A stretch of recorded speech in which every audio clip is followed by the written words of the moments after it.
Hello everyone, my name is Grayson and welcome to the start of a new Let's Play series, one that I talked about a little bit in my channel update video that I put out a little while back when I hit 100 subscribers. So again, thank you to everybody who subscribes and watches my videos. I really appreciate it. So today we're going to start a playthrough of Vault of the Void. Now, Vault of the Void is a roguelite fantasy deck builder. Now, I know what you're thinking. There are 100 billion of these. And that's fine. This has all of those hallmarks of that kind of genre of game, but it's a formula that works. And so in that way, it's perfectly fine that it's like those other games because it has things about it that are similar and things about it that are different. And that's what makes it unique compared to all the other ones. I don't think I've really played any of these roguelite deck builders that didn't have at least a handful of unique mechanics to set it apart. There's some that I liked more than others, but certainly they all try in their own way to be different.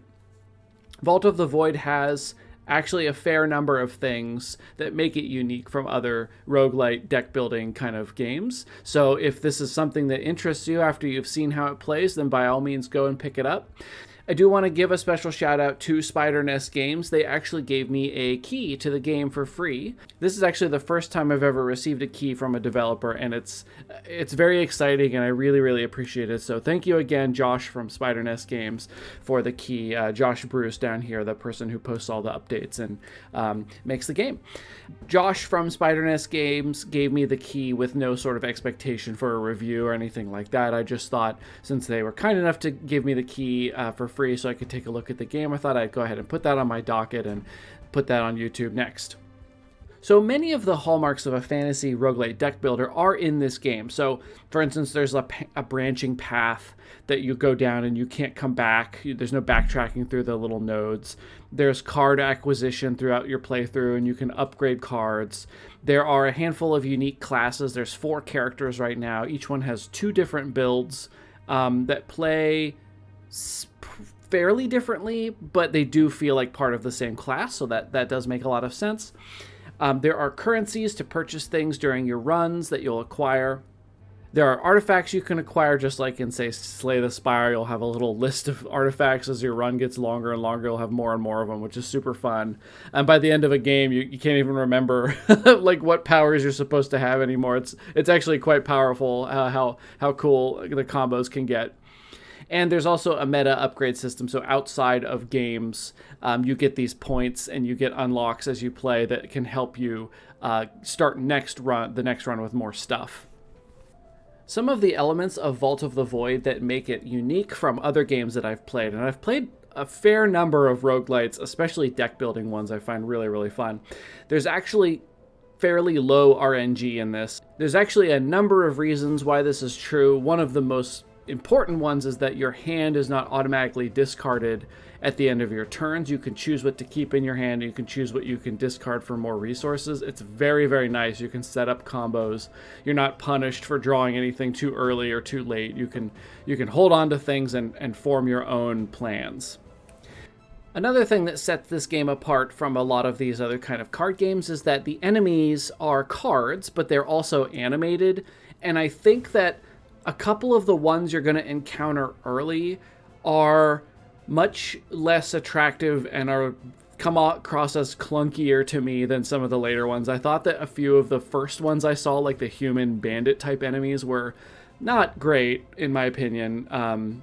But later on, there are some really fantastic animated cards, and I was really starting to appreciate the fact that there was like a little bit of visual interest going on in addition to just the art by itself. We can't see those cards in the compendium. The player cards don't animate other than if there's any sort of effect when you play that. Here's the artifact page. Actually, you can take a look. It does show you ones you haven't unlocked yet, and you can see the ones that are grayed out I haven't ever had, and then the ones that are colorful I've used before. There's quite a lot of these actually, and I've certainly had I think I had almost 10 of these things at the end of one of my runs. I think with the hidden, I got quite a lot of artifacts. Another thing that makes this game unique from other games like it is that your deck will actually always be 20 cards. So as you acquire cards, they are not automatically put into your deck. in between any fight or any node you travel to on the map that you go onto, you can add and subtract cards from your deck as long as you have a legal 20-card deck. So you can actually even save preset decks if you're like, okay, well, I'm coming up against a boss who, can't take large amounts of damage at once. So you can kind of fix your deck so that you're pinging for small amounts or something like that, and save that and then swap to your other one with the cards you've acquired on that run. It's quite nice. So that's one of the other ways that this game is actually kind of low RNG. Many of these games, you're encouraged to prune your deck, especially of your starter cards. Keep your deck small and thin and optimized with powerful cards that do combos, and there's not a lot of them, so you draw them easily. In this game, I find it's not a problem to keep your starting cards. I have ended 2 runs so far with probably 10 of my 20 cards were starter cards that were just upgraded and modified. And they are perfectly good towards the end. Now, I'm also playing on normal, and it may be the case that on harder difficulties you need to do some serious deck managing. But so far, I've found that those basic cards you start with are quite nice, especially because they tend to combo well with your character and how they build. For instance, the Hidden, there's like a rogue type character with knives, and his basic cards allow him to apply stacks of bleed, which are very important for his combo system and the way he does most of his damage. Another interesting thing about this game is when you come to the end of the run, so it's called Vault of the Void because we are actually headed towards this void creature, and you can see it's like eyeball right here, and we're trying to defeat that creature, and it's guarded by these mini boss guardians. And when you get to the void, you must take down 2 of those mini bosses before you can face the void. And each of those mini bosses has a power associated with it. So when you get to the end, you have 4 combinations of 1 boss and 1 reward. And so you get to either look for the 2 mini bosses that you feel you can take down the easiest, and or the ones that you want those powers that they grant you to help you with the final boss. The final boss has an astounding amount of health, and there are some other interesting ways to reduce that, but it's a very cool system where I found myself studying the 4 mini bosses at the end, wondering to myself, can I beat this one? I really want the power. Or do I beat this one that I know is going to be easy, but I don't really care about this ability it's going to give me. I don't need that for the final boss. So that was an interesting thing at the end. And those mini bosses are kind of cool. It's like a puppet master. So they've got some visual interest and some unique mechanics. And I think there's more than 4 or 5 of them because I'm pretty sure I saw different ones on my different runs. Another interesting thing is that there is something called spells. Each character has 1 spell equipped at a time. So you have like your deck down here. When we start a run, I'll show you how it all works, and you'll have a spell. And that spell is something you can use on cooldown to add some extra effects. So with the Hidden, I think I got this cripple spell, or I think I was using it on the Hidden, but it's a weakness. So every 3 turns I could apply a weakness debuff to an enemy to make them do less damage, essentially. So that's a really cool system, and there are things that modify your spells cooldown and things like that, and you can swap them out if you learn new ones. One of the characters even has their own special set of powers that automatically happen that kind of play like spells, but they happen when you get these combos.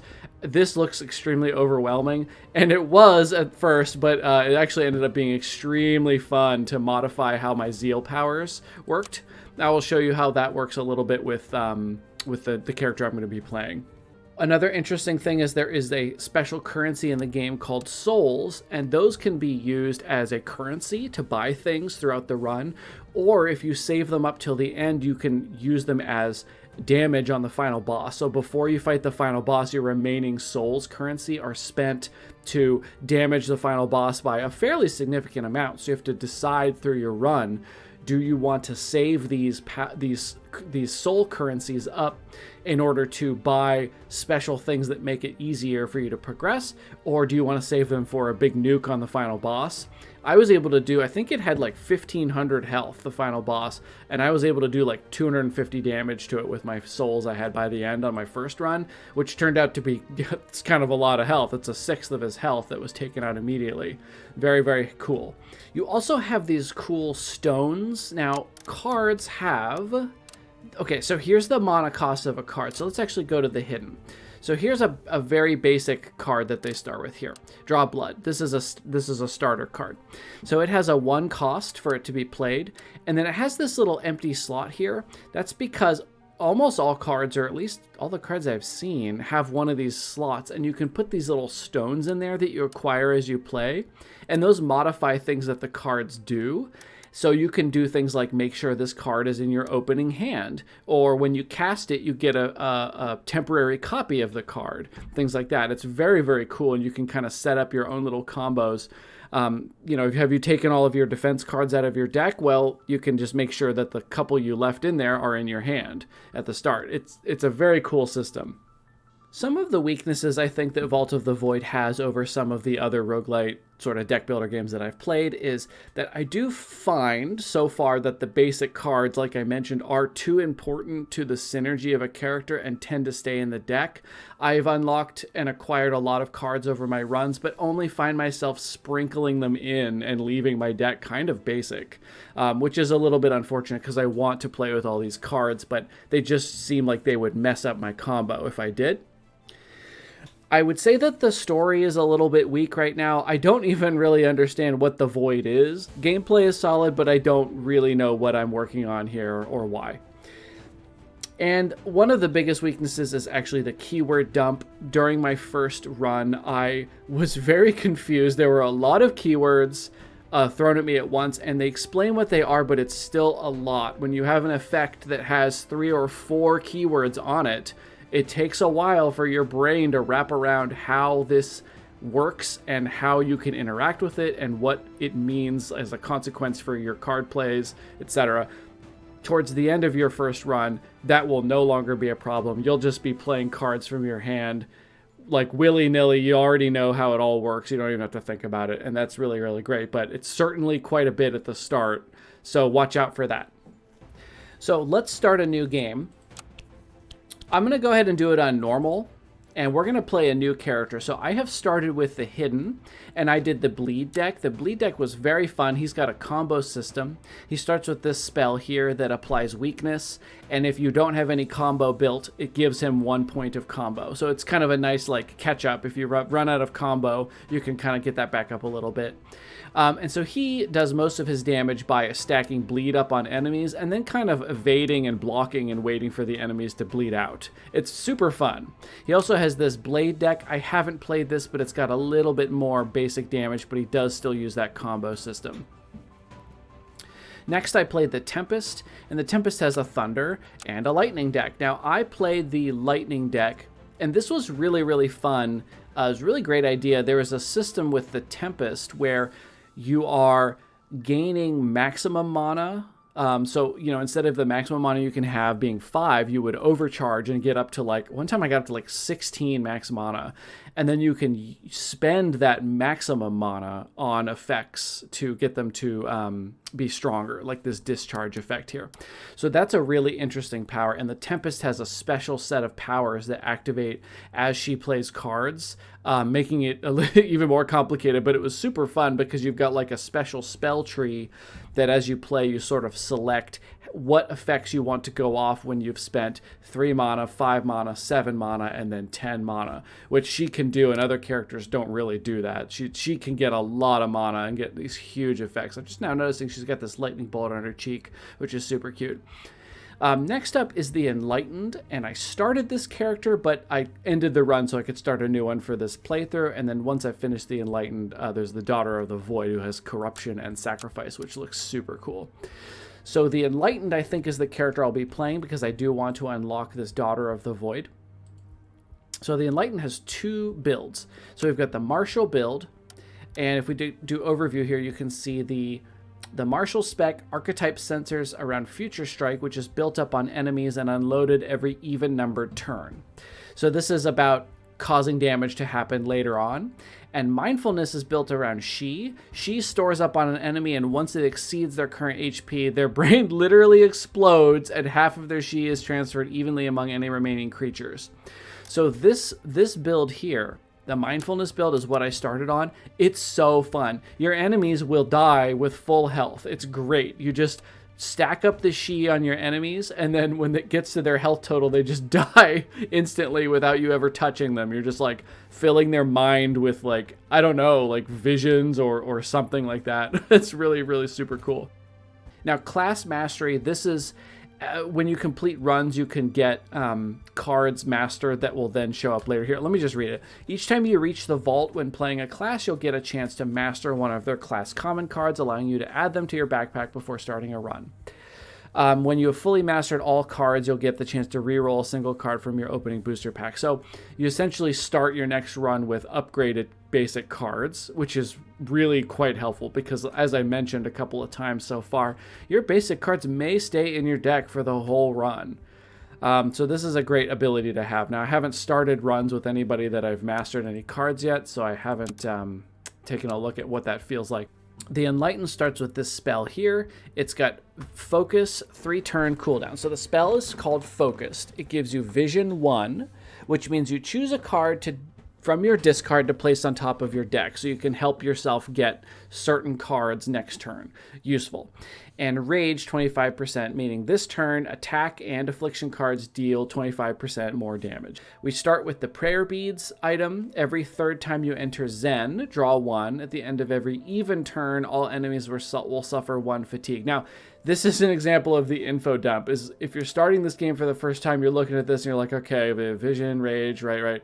Okay, Zen State, Fatigue, Future Strike, Shi. Okay, right, we've got Block, Delay Block, Ghost, Opener, Vulnerable, Weak, Follow-Up, Rage. Like, there's just kind of a lot going on. So it takes a little bit to understand what's going on. But I found that what was the most helpful was to just play. So we're just going to start. So when we start, we're going to get a booster pack of cards.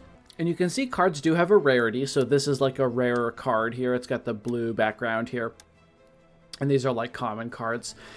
The mana color means something. Red are offensive cards, green are defensive cards, and blue are support cards or other, I guess you could say as well. Okay, so we've got Stoicism, and again, a lot of keywords, Echo Wall, Draw, Desync. So what we're going to do is we're going to ignore this. We're going to ignore this for a second, add those to our backpack, and let's just play.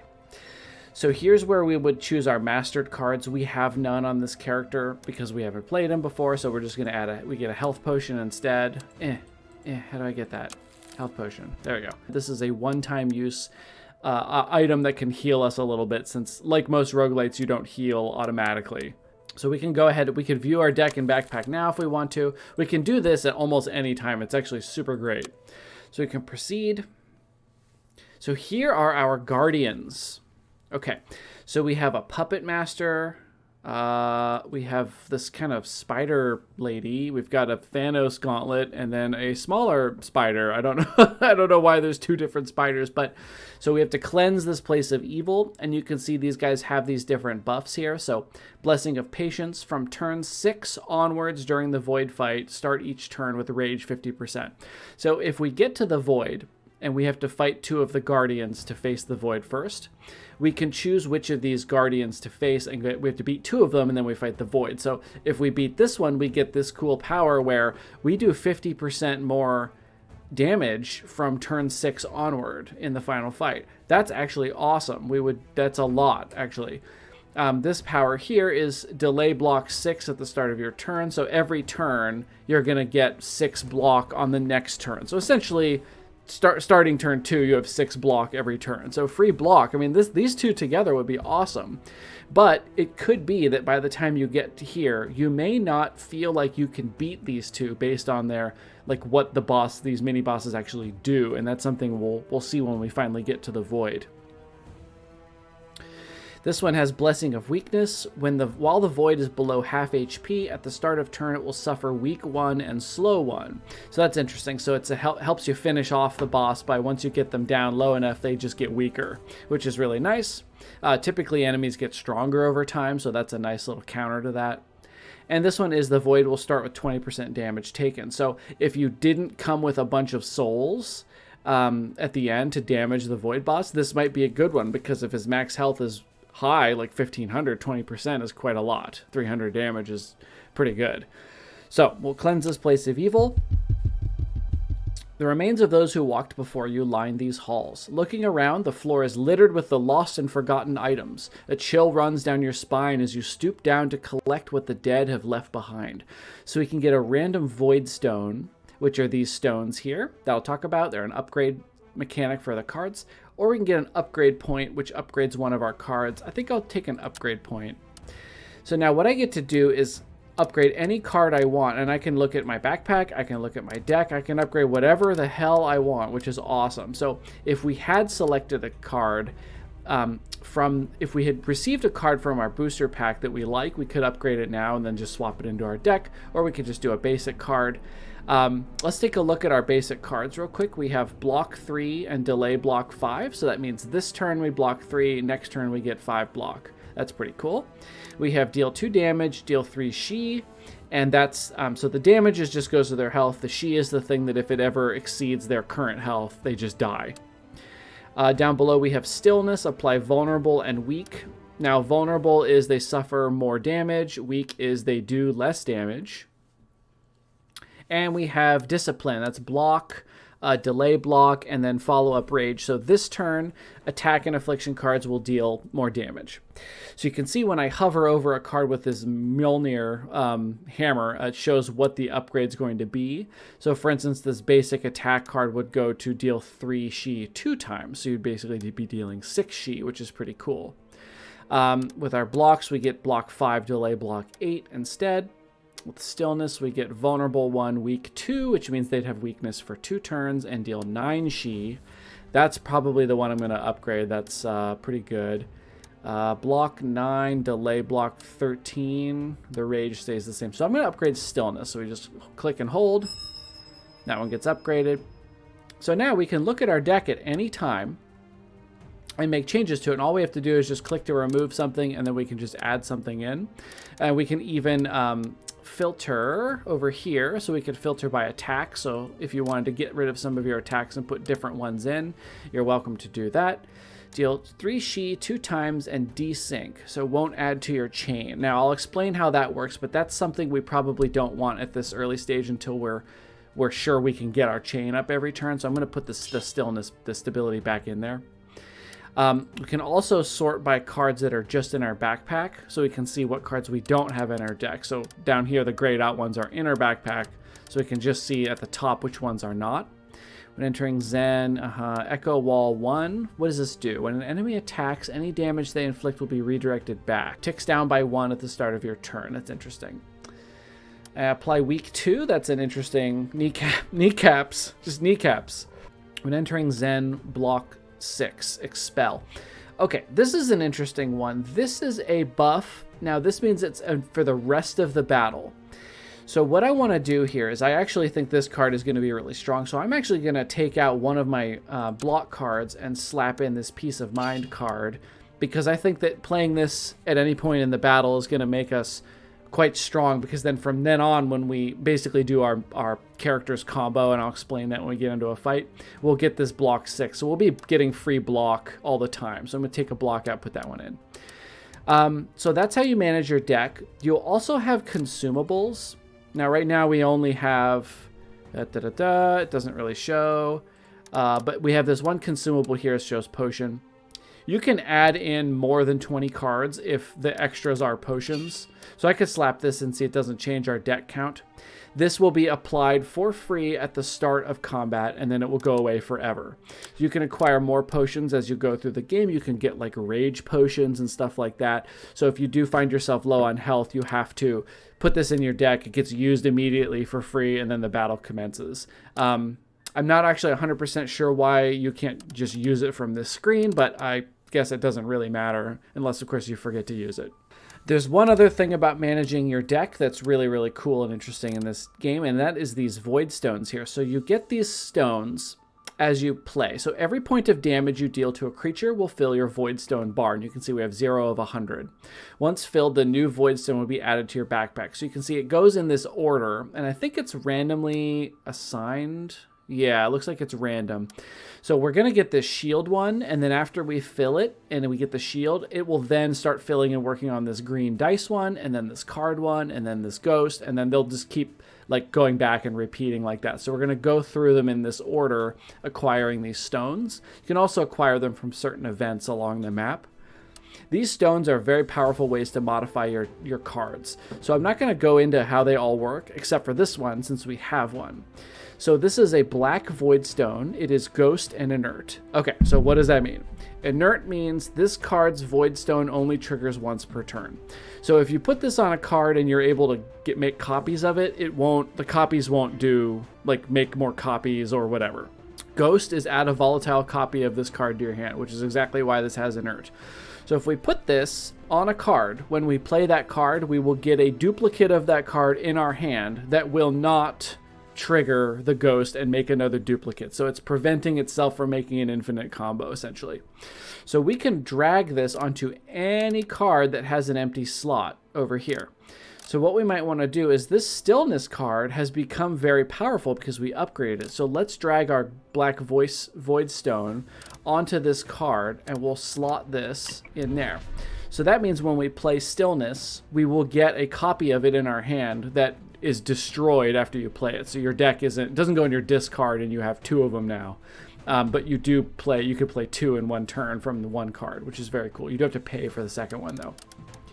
So we'll get a bunch of these over the game and they're really, really fun. It's really cool to like, there's one that's, rigged, the green one. At the start of each battle or when reshuffled goes on top of your deck. So I love putting that on these like game buffs, like for the whole battle. If you get one of these, you put it on that, and then you always have it at the start of your battle, and you just play that card first, so that for the rest of the game, you've got your buffs already set up for your combos. So let's take a look at the rest of the UI real quick before we talk about the map. So down here we have map rewards. You can quickly see what kind of stuff we're going to be acquiring throughout the map. You don't have to worry about this. Here's our spell book. So this is that spell that we started with that I talked about. You can get other spells. We just have the one, so there's not really any reason to be in here right now. Here's the map legend, so you can see what all the different icons do. There's a lot, I mean, again, a bit of an info dump, a bit of keywords and iconography to learn right off the bat, but not too bad. Everything explains what it does. It's just a lot. Our guardian, our final boss, is up here. This is some kind of big pig monster that looks terrible. Over here, we're going to have our artifacts, or actually, I think they go down along this side. So we start with our prayer beads. This is a core part of this character's identity. Essentially, if we play 3 cards of one type in a row, so say 3 blue cards, 3 red cards, or 3 green cards in a row, we will get Zen, and then that gives us some additional bonuses, and we'll show that when we get into a fight. We have our menu up here. We have our health total up here, which you don't heal automatically at all as you progress. You have to acquire potions, like from this fight here, or heal up with one, or there may be other events where you can do that. I even had an event where I was able to spend maximum health in order to gain some rewards, which is interesting. I got my health down pretty low, but it was worth it.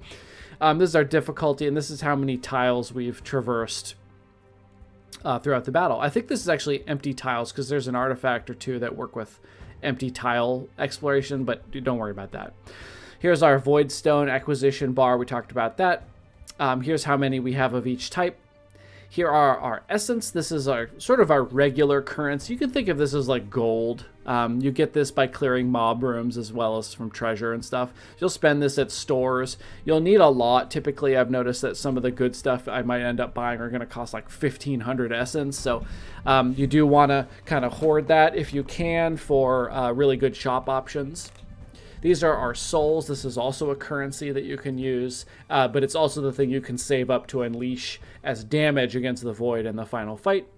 Here's our playtime. Of course, we have played nothing so far because this is an episode 0. Here's our map. I don't know what this is. Oh, because you can look at this when you're in a battle. Right. Okay. You see, this stays up here when you're in a battle, so you can double check the map if you need to for whatever reason. Here is our backpack, which we can obviously get to from the deck manager as well. And then here's our deck, of course. So you can just double check exactly what's in your deck pretty simply from right here. On the map itself, we have all sorts of different little nodes. You've got treasure, you have fights that give you potions, fights that don't. Shrines, you can do like mini bosses here. They're called elites, I guess, sorry. Upgrade point here. Here's where you could trade in blood. I think this is the spot where you trade maximum health for stuff. Here's where you're going to get a booster pack reward, so you might get some cool cards out of there. And then here's the final boss of this level. You have to do, I don't remember if you do 2 floors or 3 floors like this before you fight the Guardians. There might be 2 floors like this, and then the 3rd floor is actually the Guardians. I don't remember exactly. But there are different Guardians that you'll face at the end of each floor. I've fought a handful of different ones at this point.